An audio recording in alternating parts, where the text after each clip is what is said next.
gone for a month or two, and that's why we love posting their stories. And and then we have on there how they got back home, so that other owners can see this and get ideas. And also, it's reinforcement. Like, oh, okay, well, my cat's been gone 3 weeks, but look, this cat's been gone 3 months, and he came home, so I've got that hope. When you give owners their hope, then they don't give up. Don't give up. Keep moving.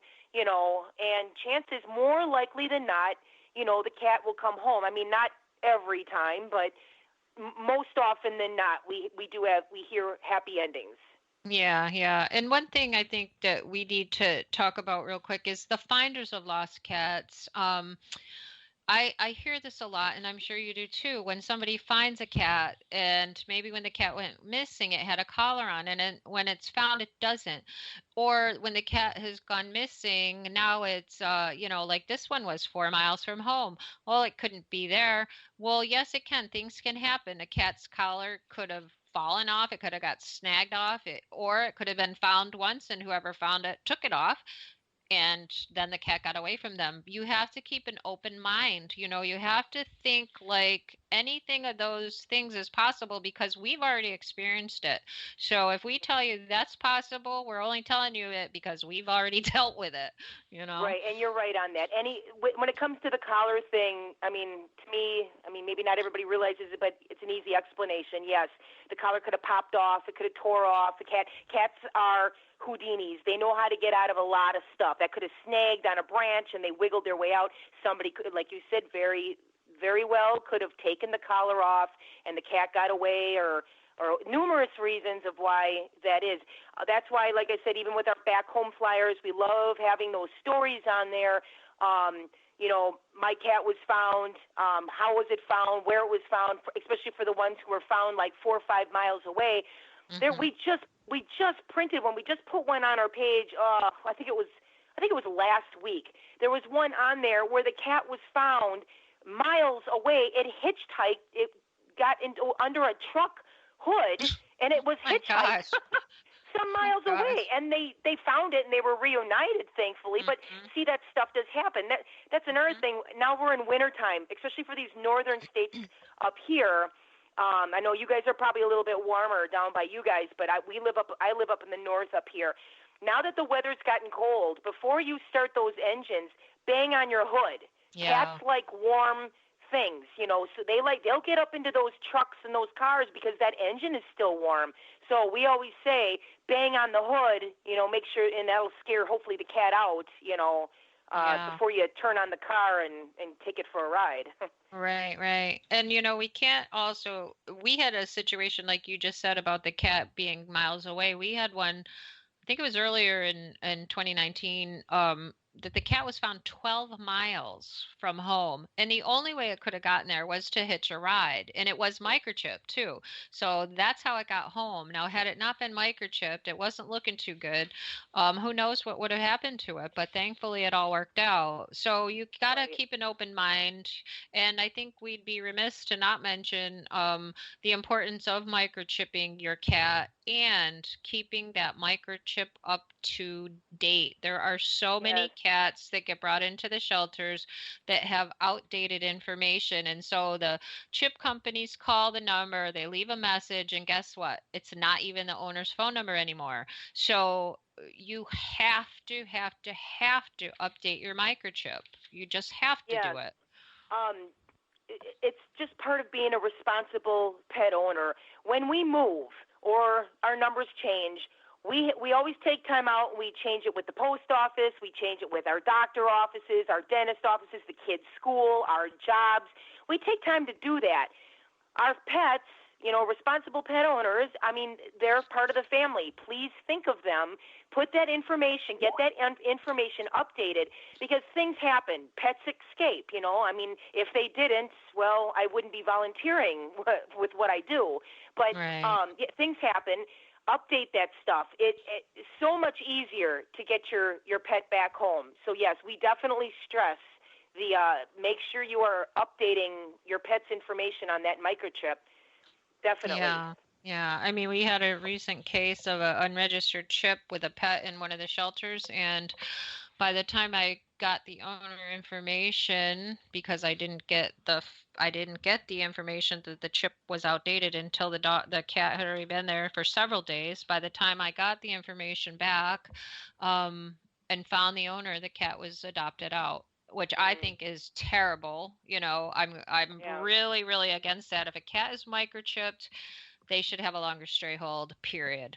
No Yeah, question, it's too bad. I wish the stray holds were longer too. Like I said, even in my area a couple years ago, it got almost slashed in half there. So, Mhm. and we our volunteers that help on my end, we're advocates.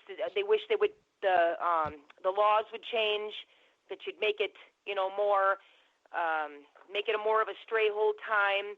We do understand. I know so many pets come into the shelters, and so many people bring the pets into the shelters. That I guess that's kind of why we're here as well, is to educate the public that if you find the animal, make sure that you do everything in your power to try to find the home, including checking for a microchip. And Mhm. also, yeah, and like we just went over, make sure the microchip information is correct. There'll be so many less animals in these situations that we'll have to deal with in the future then. Right, right. And one other thing, as far as down here, um, the shelter pictures, one of our shelters doesn't post any pictures. That's their rule, which makes it ridiculously impossible. And then the other shelter posts pictures, but they're in cages, poor lighting, you can't see them.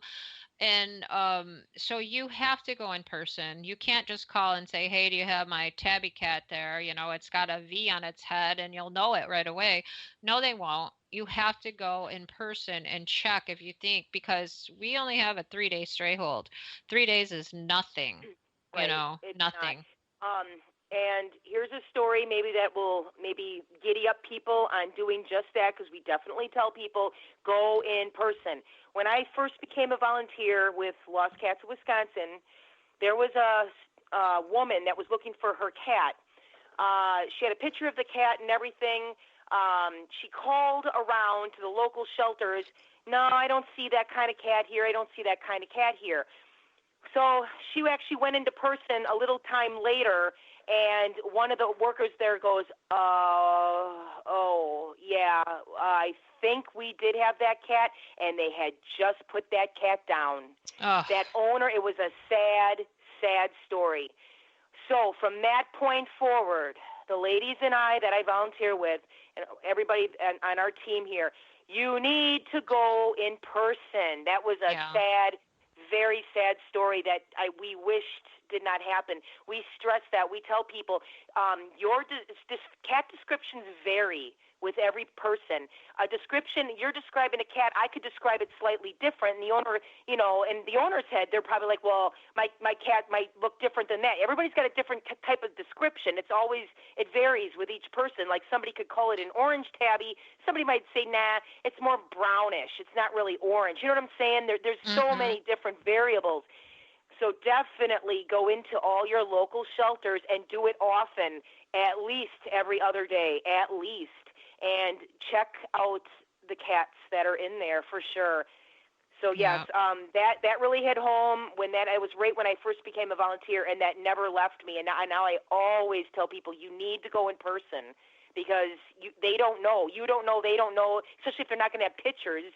How are you going to know? Right. I know it's impossible. It's literally impossible to make matches, I mean, It is. for an owner, I don't know. I just don't understand it, but you Yeah. do what you can do, we do what we can do, and we just have to educate everybody, and people really need to listen to our helpful advice, because we do know a thing or two about what we're talking about, Right. you know? Oh yeah, we've seen a lot on our end, all sorts of different stories.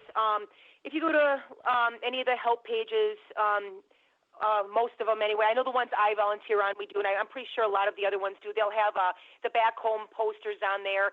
Go ahead and check out some of those back home stories. Amazing reunions for helping lost pets. That Facebook page, that's all about how pets got back home. Some of those stories are just amazing. Yeah. So some of them will even Yeah. bring tears to your eyes, and it's great. So never give up hope, and that's why we're here.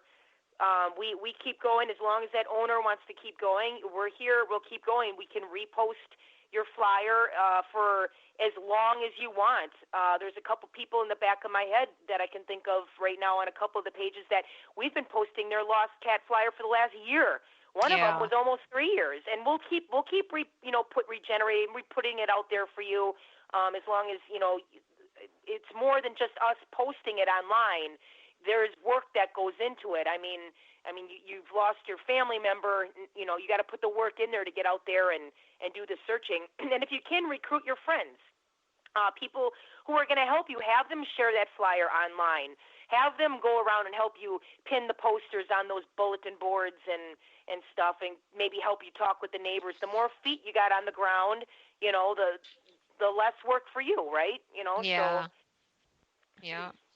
Well, Julie, we're out of time already. So if you okay. could just tell everybody how to find your organization online and what they should do to get their lost cat posted. Right. So you can just go to helpinglostpets.com. That's the web page. And that if you need to make out a flyer, whether you found a cat or you've lost a cat, maybe you've sighted a cat, you can make out a sighting poster. Just go on that page. There'll be a link on there to direct you on how to make a flyer. That link will automatically get distributed. There we go. Yeah. To the proper state.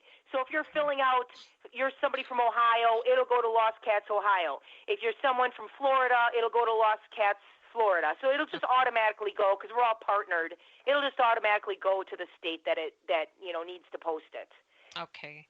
All right. Well, thanks so much, Julie, for being with me. I really enjoyed talking with you and learning whatever we can learn to help get these cats back home safe. Sure, and thank you for asking me. Sure. So, okay, everybody, until next time, remember that a lost pet can't tell anyone where it lives. So please be sure your pet is microchipped and wearing its ID tags. And if it is chipped, that chip is registered and up to date. I'm your host, Patty Giarrusso, and this has been Let's Talk Pets on Society Bites Radio. Thanks for joining us today. And until next time, take care and keep your pets safe.